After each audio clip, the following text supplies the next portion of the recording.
Hello and welcome to another episode of Dialed In, the podcast about customer service, automation, AI, contact centers, and everything in between. I'm your host, Gadi Shamia, the CEO and co-founder of Replicant. At Replicant, we automate customer service calls at scale using AI, and we've done it way before AI was quote unquote cool. With great guests in the show, but I have a very special guest this time. Maybe one of the ultimate gurus of the customers in the customer service space. Welcome, Shep. Hey, well, you're being very kind. Thank you. So, yes, whatever gift you want for the holidays, you just let me know. You just earned it. It would be a great metaphor for our conversation for listeners that maybe don't know you as well. You've been covering customer service for a living for a long time now, and I just thought we're gonna riff and talk about that. I've been in the space for a long time, so it would be great to just have a conversation. Yeah, Maybe start by telling me, how did you get into covering customer service as a career? Like, what was the sure. journey and what led you to do what you do today? You could go all the way back to when I was 12 years old and started my first business, which was a birthday party magic show business. By the way, all the books and everything you see on the left side of me those are all magic books, card tricks and that kind of thing.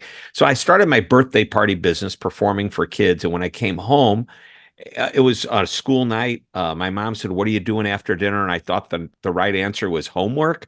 But she says, "No, you're going to write a thank you note." And then my dad said, "In a week, follow up, make sure that the parents were happy with the show that you did for the little kids." And then he said, "And ask them what tricks they like the best, because they'll tell you. And after you do this a bunch of times, you'll hear the same tricks over and over again." Now, I did not realize that, but that's called showing appreciation, getting your feedback, and operationalizing the feedback to create, in this case, a better show. But many companies create better processes or get product feedback. But I did not realize that was customer experience way back then, maybe a little bit of customer service. So we move on to other jobs, and of course, I continued to do magic and I stopped doing kids parties. I eventually did adult parties and corporate events. But while in college, I had a number of jobs, either working in a restaurant or even a convenience store. So I learned what it was like to work with people. When I graduated college and decided to do what I wanted to do, it's because I saw a couple of motivational speakers, and I said, "Why not write a speech about what I'm passionate about, customer service?" And I went to the bookstore and I bought every book they had, which was three of them on customer service. Which year is that? That was about, are you ready for this? 1983, Wow. 41 years ago. And there was one small shelf of business books. I bought Tom Peters' book, In Search of Excellence. And I bought a book titled Service America, and then another one called America at Your Service.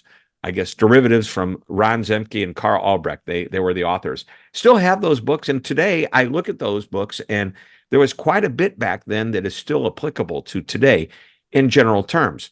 But that's where it all started. And I started doing speeches. And then over time, because of the research, the learning, my constant quest for information, and paying attention to what my clients were doing, because they were teaching me as much as anybody. I mean, I remember mid 1980s, the number one customer service company in America, if not the world. This is like a trick question. Maybe you know it, maybe you don't. Can you guess? No. It's three initials. It would be IBM. Bingo. That is correct. And boy, have they changed a lot since that time. But was wonderful to be hired by IBM and then do a deep dive in understanding what they're doing, and so that I can incorporate it into my speech. And then later on, I met a gentleman who was the I guess, senior professor at Kellogg Business School for marketing. And he did a whole study on the IBM personal computer. And their goal was to push the idea, because it was expensive, push price down on the top 20 reasons that you would buy this big computer, expensive computer. They wanted to keep putting price down further and further, so that all the benefits and value that they created made price, if not irrelevant, at least less relevant. And as I looked at what they were doing, it was like quick response when there's a problem. It was all customer service experience types of things. So learning from companies like that, and just doing my research. And here I am today, just doing what I love to do, still doing it after all these years. So how did the contact center of the 80s, or maybe the first contact center you walked into? Do you remember which one was that? How did it look like? Well, it was How all did it phones. operate? It was just a bank of people, and just talking on the phone. And boy, that's still a big part of it today. Our research shows that 70% of consumers in America in 2024 would rather go to the phone as their preference of communication than any other self-service digital channel. I couldn't believe that, because with all of the last year's worth of chat GPT and generative AI and the big hype, and customers starting to know what that is, because like you said, Gadi, you've been doing AI long before most people even knew what AI meant, and that's true. But in the last year, actually about a year and a half, in November of 2022, ChatGPT became available to the public, and they started to learn about generative AI. And you would have thought that in the last year, people would have accepted and adopted self-service more than they have in the past. And what we've seen is that each year, incrementally, although very small, is by 1 percentage point, customers prefer the phone more than digital. 70% this year. Last year it was 69. The year before that it was like 65 or something like that. So it's trending up. What I predict, it's going to go the other way eventually, and I think this is the year it's going to happen. So my 2025 report will show that people are starting to accept, and here's why. The AI infused chatbots are almost becoming indistinguishable from a human to human experience. And when that happens, and they can handle the lower level issues quickly, easily, efficiently, and most important for a good chunk of customers, intuitively, so it's not hard for them to navigate around, they're going to adopt and adapt to it. There are now some companies that are saying we're not even going to offer phone support, which I think still today is a big mistake. But we're seeing more and more companies take bold moves like that. So Shep, let's talk about this fascination with the phone, because Mhm. I had a couple of points in my life where I looked at it, and when I joined TalkDesk 10 years ago, contact center Yep. service company, people said, "Are you joining?" And we just did voice at the time, no chat, no SMS. When I joined, and people said, "Why are you joining a company that only does phone? The phone is dying." And of course, it was not the case. People still use the phone, as your research shows. Then when I started Replicant, we had the same, I use the same hypothesis. And, phone is the channel people use today. We may as well sit there and automate those calls when they come in and relieve some of the pressure from the agents, for roadside assistant, for other calls. And people did the same thing. Like, why are you picking the phone? Everybody's going to chat, everybody's going to messaging.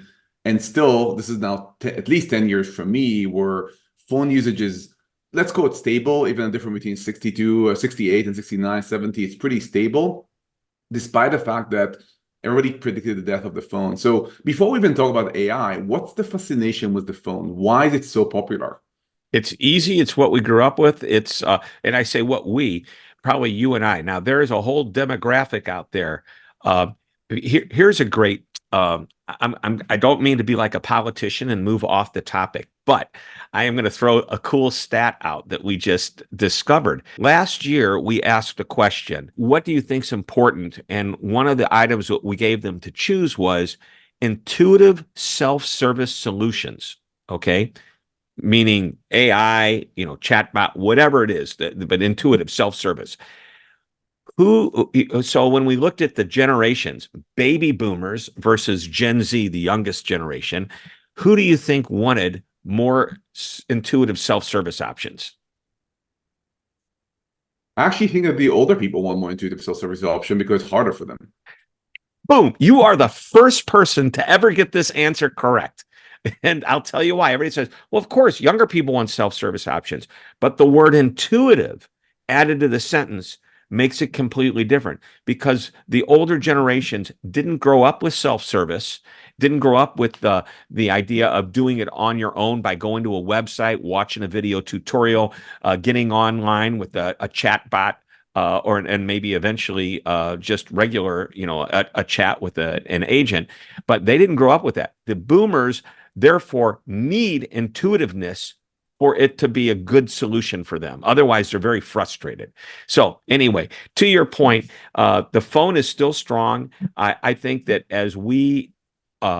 as consumers start to see generative AI type of solutions that aren't not only intuitive, that are just almost indistinguishable, especially as I mentioned earlier, the lower level questions, things like, is my order shipped? What's my bank balance? Did you receive my payment? Those are things that I shouldn't have to go online to figure out. More and more, you're going to see consumers make the move, especially as companies, if they're smart, when they get them on the telephone, if they say, and this is interesting, how do you think most people, or where do you think most people go to get the phone number of who they're going to call? They go to a website, right? They Google it, They of course. Google it. They go to so they're on the computer. So they're already starting the self-service solution, and then they're derailing to the phone, right? But I'll challenge you with this. I have a different theory of why the phone is so stable, and I don't think it's going to go away. We as human beings just love to talk. There's a reason why we could have been in a chat room and I ask you a question, you reply, and not only would have been less efficient for us, it would be less efficient for our audience to consume. Even interviews that goes into a newspaper start with a conversation. Think about Right. that. It's an interview. I ask you a question, I print it at the end or I post it online. And we still, every journalist worth their salt will go and have an interview in person or on the phone or over Zoom, because we as human beings just like to talk. We know how to write, we know how to read, but there's 2 billion years of evolution talking, or whatever, how long language is. And we just love to talk with one another. And so that we gravitate toward channels that allow us a conversation. So what I think will happen, and let's see what you think about that, is that people are still going to use the phone the same way, because we just love to talk. They're just going to talk with significantly more robots on the other side that will get their stuff done than with agents, but they're still going to call. Right. I don't think the phone's going away, to your point. And I don't think in today, like I said, AI can handle lower level, which means the agents are handling higher level, which means that they have to be far more skilled, or at least skilled on how to prompt their own systems to get the right answers. And then with the right empathy and communication style, get it back to the customer the way they want to get it back. The other thing I think is fascinating is now there's instant in the moment coaching, that as the AI is listening to the conversation, they can tell if the customer is angry, upset. They can tell if the agent's talking too fast, being confusing. But here's where I was going to go back to. If we can get somebody on the telephone and we know that this was the easiest thing for them to handle on their own. That way they didn't have to call, be put on hold. We didn't have to authenticate them. If we tell them, look, you had your computer open, you Googled the phone number, you went on our website and found a phone number. Can I show you where to get this information for the next time? And then we teach the customer how to use it. And then the next time they will. And of course, let them know if there's a problem, you just let us know and we will jump on the phone. One of the greatest systems is the Amazon system. If I've got a problem with Amazon, I don't call them. I go online and they start taking me through this process. But at any time, or after a certain time, when I'm able to say, yes, it's about a recent order, it's about this, when I start to explain my problem, there's going to be a little window off to the side that says, do you want to talk to an agent? And it will allow me to do that. But I don't call the agent. The agent calls me. I put in my phone number. Almost as soon as I hit enter, the phone rings. I pick it up, and there's somebody there saying, I'm here to help you. And get this, I see that you are looking at our customer support portal, and the problem you're having is fill in the blank. And it's a great transitional omni-channel experience, if you will, where it just segues right into it. And it's so natural for that to happen. That to me is the near-term future of what our customer support and experience is going to look like. So I throw at you another concept. Let's call it digital affinity for a second, and tell me what you think about that. I think how many times you go to Amazon a week? Me? Yeah. Oh my gosh. Every day. It's not every Every day. day. Which which means your digital affinity to Amazon is the maximum it could be. You live in the Amazon app, you live in the Amazon website. I'm a frequent traveler. How many times I go to the United app? I actually have the United app because I fly with United a lot, right. which means that my digital affinity to United is pretty high. So if I want to do most customer service issues with Amazon or United, I will use the app because I'm there. Now, let me give you a huge contrast. I want to have special item of garbage being collected from my house. What's my digital affinity to my garbage company? Zero. Zero. I don't have their app. I never been on their website. I'm not interested. I have like an auto payment going to them. I'm not a business partner of theirs. So of course I'm going to call them. So this is extreme on two ends. But let me give you an in-between example. And again, I'm happy to hear your thoughts about that. Triple A's. We work with most Triple A's in North America, and all of them have an app. And you're a Triple A member. Why would you have the app? I'll tell you why. Because you don't get stuck in the middle of the road a lot. So when you do, the thing you want to do is just call because that's the easiest thing. It's on the card. Maybe you have it in a sticker in a car. And it doesn't matter how much they tell you can use the app, you're still going to call. Now, why is it still a better experience? And this is where I think the conversion happened.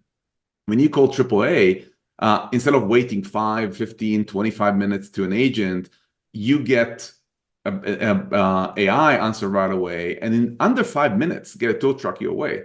So as a customer, you don't care that AI answered. You care about a tow truck being sent to you 5 minutes after you dialed versus a tow truck being sent to you 50 minutes after you dial, 30 minutes after you dial. That's the metrics you care about. So I think that's the digital affinity actually sends people to the phone. When you have low digital affinity, you're going to call, or when you have a That's really a complex great issue, you concept. don't Yeah. believe in the digital channel. Yeah, I think part of it is you're right. We need to train our customers to use the digital channel, whatever it is. And part of it is if you're not using it because you don't use it, but maybe once every 2 years when your car breaks down, you don't use the AAA app, most likely you won't even remember you have the app downloaded on your phone. So is that what it's called as a phone or mobile device? It Yeah, happens to mobile have a device. phone. I think that's the number one predictor. If you ever drove a Tesla, you need the app to actually open the car. So of course, if you need roadside service, you're going to go to the app. The app is Right. using all the time. So you can start using digital affinity. I'm totally cool with you jumping into this because that's the predictor I've seen in this kind of years, the 10 years I am in customer service, especially focused on the phone, to why people call. So let me kind of take let's speak about someone else we often don't speak about in the customer service space. Let's speak about the agents. Um, how when you look at an agent, I want to kind of remember the type of agent you met 20, 30 years ago and type of agent you meet today. How are they different? Well, I think part of it is depending upon the company I'm working with. I mean, I remember going into support centers for credit card companies, and it was pretty high end versus going into another call center where people are, it looked, I don't know, how do I describe it? A lot of cigarette smoking, a lot of coffee stains. It wasn't. It was like, yeah, this is our call center, and I went, oh wow, okay. Well, who? It's just a different experience, as I think about it. So today's support personnel, I think they have. First of all, are they working from home? Or are they working in a support center? There's a difference. Number two, how trained are they? I think they have to be incredibly well trained at a number of levels, the good ones. You can tell when you're not dealing with a great support center or a great employee of a support center. I always say, like, well, we would train them more, but they leave so quickly. We don't want to invest in that. I go, oh my gosh. So, you're losing customers because that's the impression that you're getting as somebody that's untrained, unknowledgeable, and maybe not even that friendly. They're just working for a paycheck and not for the company or for the customer. So, but the big difference is that there's a sophistication. I think today's support center employee can not only talk, but they can type. So they also they don't have to be as knowledgeable as they used to be because they can go into a generative AI that's a program that's really for employees, not customers. And they can be trained how to prompt and how to use that better than they can be trained on how, something technically works because they can read what's on the screen. And as I mentioned earlier, just communicate it the right way back to the customer. if you think of this customer is now seeing AI and seeing how AI is going to chop it at the majority of the let's call it more transactional, because I think that Mhm. AI can do much better than lower level tasks today, especially with generative AI. What do you think the agent of the future, like even 5 years from now, how would they be different than the agent today? We've seen, and maybe the background for it, we've seen the last 20 years a lot Mhm. of push towards lower cost locations, quicker training because how fast the turnover is with agents. Do you see this changing? And when you talk with customers, with companies, do they talk about this trend of lowering longer employment, longer training, higher Right. paid agents? I think the short answer is yes to all of that. I've got some AI stats that I think will be interesting. But to answer your question, I think the customer support agent of the future is going to really be the ambassador. I think calling customer support is a mistake. I think it needs to be called the retention department, the revenue generation department, the I saved the company department, because that's what these people do. But let me tell you what some of our customers say about AI. 63% said that companies that provide self-service options and similar technologies frustrate them. 56% said AI and ChatGPT scare me. By the way, this is from January, just a month ago, or a little over a month ago. How many people we asked, do you feel AI and ChatGPT can handle complex customer service inquiries effectively as humans? What's the over and under on that one, Gotti? Hard to know who your customers are. Yeah, I think that people would probably say 30% will you're believe very that. close. 28% said that they feel. That means 72% said no, it can't be done. And I mean, we can go on and on with these types of stats. But 62% said that in the future they expect AI technologies to become the primary mode of customer support. These are the same people that said 70% of the time they'd rather go to the phone first. Mhm. Yeah, and I think that what your stat, the way I read your stat as someone who's deep in the AI space, I think from 2017 now, is that most people have not seen good AI yet, Right. and this may not be good translation yet between the experience individuals have with ChatGPT, which is magic, that the experience they have when they call and an IVR with a 10 years old technology answer their phone, unless they said yes, no, or pharmacy, enunciate Right. the right way, they will never get their results. I think that there's a lot of confusion in the marketplace. I wonder what you see with your conversations or when you talk with customers. There's a dissonance between wow, ChatGPT is magic, both voice and the web user interface for that.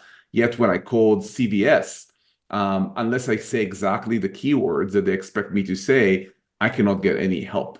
Right. This dissonance, I think, is really interesting for customers now. But the majority of their bot experiences tend to be very negative right now because most of the technology is old.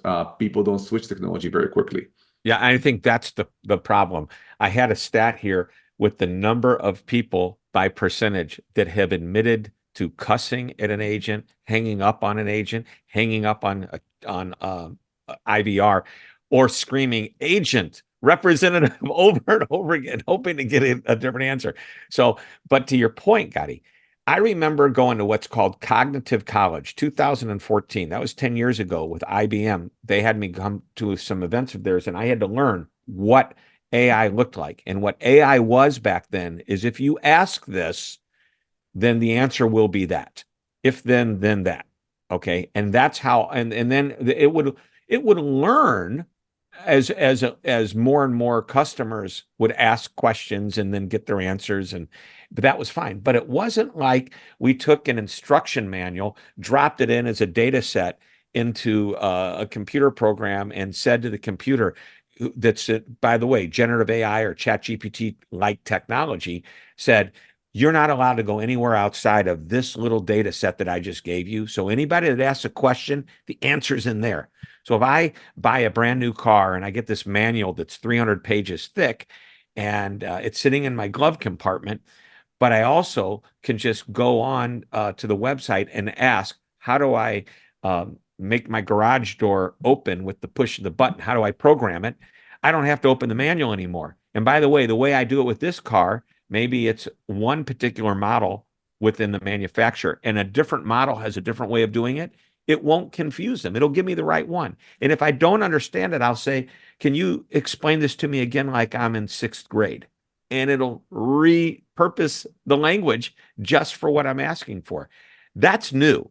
That wasn't here 4, 5, 6 years ago, 2017. Not even not even a year ago. And I think Yeah. that's where we're getting to a point, and this is interesting in the last few years, that there were subset of customer service calls that machines already did better than humans. Like we, for example, collect addresses faster than humans. Our average handle time tend to be half for transactional calls. So if you look at roadside assistant call, average handle time for a person, about 9 minutes, average handle time for a bot. For a successful call, the same exact call is under 5, because it's easier to capture an address, because it's easier to capture what's wrong with your vehicle. But now I think with Gen AI, you're looking at a huge revolution where AI can actually do for specific calls significantly better than humans. We had Airbnb here on the podcast, and if you think of their challenge, they have 150 markets with rules and regulation are different between markets, and this is countries. If you go to the city level, it's become exponentially larger. And when you ask an agent a question, like a policy question, the agent will need to put you on hold, go to a knowledge base, unless it's a very common question, research it, try under pressure, under time pressure, to give you an answer, because they know they can't spend 3 minutes, read 15 articles. They just need to quickly scan the one that's best for you and read to you. So you're going to be waiting for a minute, minute and a half on hold to get an answer, which may or may not be the right answer. It may or may not be in the right language. And now the exciting thing for them is that this question could just come in 2 seconds from any knowledge base around the, oh, you're in New York? Okay, I'm in New York, and the person asked me to did not show up, or the host, what are my recourse? And you can get the answer in under a second. Will be a better answer than what the agent can provide. I think that's the beginning where, for subset of the calls, AI can do better than agents, which I think is something that probably most people don't believe in yet. Yeah, and I think employees are currently using AI the same as a customer would, so that the employee can deliver a better experience to the customer. Like I said earlier, they know if you train customer support agents to prompt properly, and now the AI is sometimes listening to the call and is putting information on the screen in real time without me even having to prompt. It just happens. So it's anticipating what the questions are. The other thing that the AI is doing, which is fascinating to me, which makes it even incredibly better for everybody, is that if I've got you mentioned some pretty big, clients like AAA.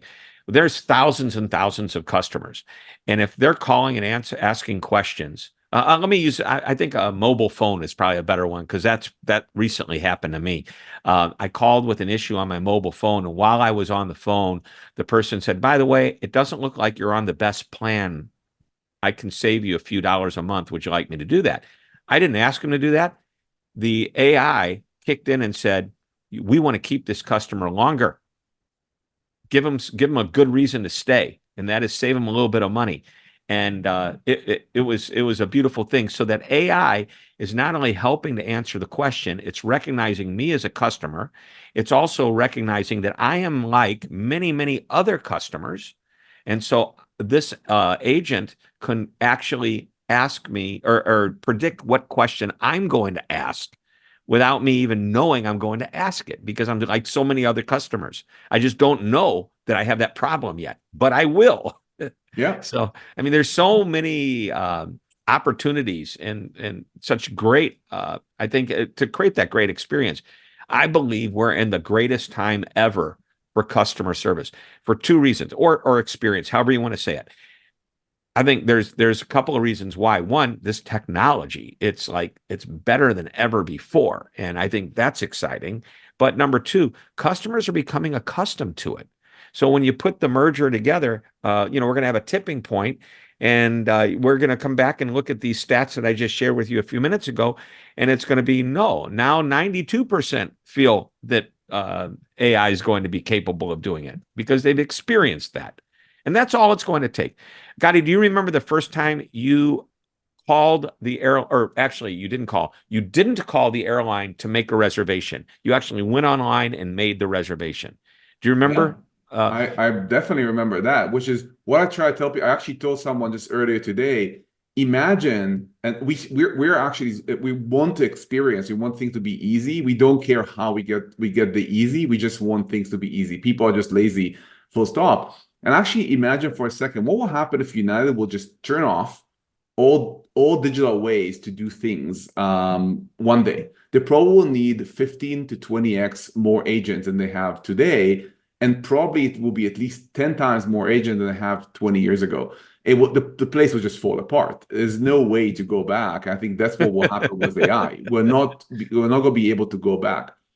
Yeah, So I let think me, Shep, ask we're you the getting last used to it. You're question right. Yep. before we go into our speed dial part, which is, from the first day I've been in customer service, I keep hearing customer service is going to change from a cost center to a revenue center. There will be the emergence of a chief customer officer.